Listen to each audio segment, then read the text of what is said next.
اعوذ باللہ من الشیطان الرجیم بسم اللہ الرحمن الرحیم وَإِذَا أَرَدْنَا أَن نُهْلِكَ قَرْيَةً أَمَرْنَا مُتْرَفِيهَا فَفَسَقُوا فِيهَا فَحَقَّ عَلَيْهَا الْقَوْلُ فَدَمَّرْنَاهَا تَدْمِيرًا۔ میرے عزیز دوستو، میں نے آپ کے سامنے سورہ بنی اسرائیل کی آیت نمبر 16 تلاوت کی ہے، 16-17،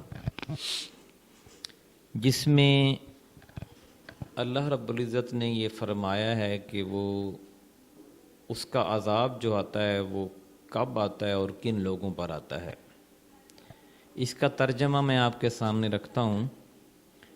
جب ہم کسی بستی کو ہلاک کرنے کا ارادہ کرتے ہیں تو اس کے خوشحال لوگوں کو حکم دیتے ہیں اور وہ اس میں نافرمانیاں کرنے لگتے ہیں، تب عذاب کا فیصلہ اس بستی پر چسپاں ہو جاتا ہے اور ہم اسے برباد کر کے رکھ دیتے ہیں۔ پاکستان میں بالخصوص اور پوری دنیا میں جو خوشحال لوگ ہیں، جن کے پاس پیسہ ہے، دولت ہے، وہ اس وقت برائیوں میں مبتلا ہیں۔ برائیاں انہی کے ذریعے پھیل رہی ہیں، بلکہ ان کا فیشن بن چکی ہیں، اور اس فیشن کو ٹرینڈ کے صورت پہ نیچے ان کے جو فالوورز ہیں وہ چلا رہے ہیں۔ مثلا ایک ضلع کا جو سربراہ ہوتا ہے،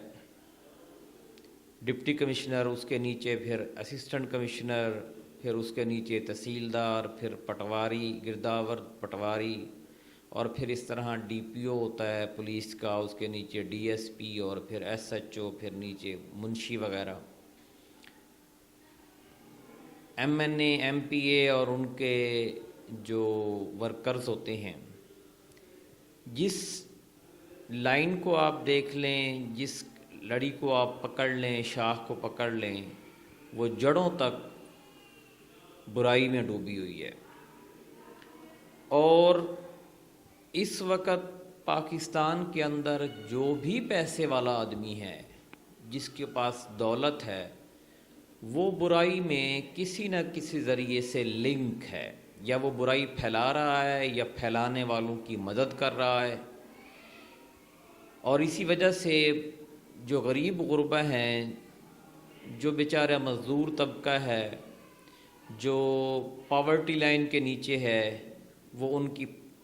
پیروی کرنے پر مجبور ہے۔ اور یہی وجہ ہے کہ ملک جو ہے وہ بدحالی کا شکار ہے، ہر گھر میں پریشانی اور مشکلات ہیں۔ خاص طور پر آپ دیہات میں چلے جائیں تو ہر گھر کے مسئلے ہیں، کسی کا بننے کا لڑائی، کھالے کی لڑائی، مشترکہ رقبے کی لڑائی، ایک دوسرے کو ایسے لوگ دیکھتے ہیں جیسے پاکستان میں مسلمان پہلے ہندوؤں کو دیکھتے تھے۔ آج مسلمانوں کا یہ حال ہے کہ یہ ایک دوسرے کو ویسے دیکھتے ہیں اور مارنے مرانے پہ لگے ہوتے ہیں، ایک دوسرے کے اوپر کیس بنانا، ان کو نیچا دکھانا، یہ ایک روٹین ہے۔ خدا را کھڑے ہوئے چھوٹی چھوٹی جو پریشانیاں ہیں ان کو بالائے طاق رکھ کر ایک دوسرے سے محبت کا اظہار کیجئے، اپنے ایک دوسرے کے قصور معاف کرتے ہوئے کھڑے مل جل کر اس معاشرے کو تبدیل کرنے کے لیے کوشش کیجئے، ورنہ تو جو خوشحال طبقہ ہے، پیسے والا ہے، اس کی تو خوشحالی ہی غربا کی پریشانیوں سے منسلک ہے۔ اگر غربا پریشان رہیں گے، ان کے ڈیروں میں، ان کے دفتروں کے چکر کاٹتے رہیں گے، تو وہ ان کی خوشحالی کا باعث بنے گی، اور وہ مزید ان غربا کو تنگ کرنے اور لوٹنے میں لگ جائیں گے۔ جب تک غریب لوگ اپنے حقوق کے لیے کھڑے نہیں ہوں گے، لڑیں گے نہیں، ملک کا نظام بھی نہیں بدل سکتا اور اللہ تعالیٰ کی مدد بھی نہیں آ سکتی۔ میں آپ سے یہی گزارش کروں گا کہ ہم نے جو پلیٹ فارم بنایا ہے، آپ لوگ اس کے اوپر اکٹھے ہوں اور ہم لوگ مل کر غریب عوام کی فلاح و بہبود کے لیے جد و جہد کریں۔ بہت شکریہ۔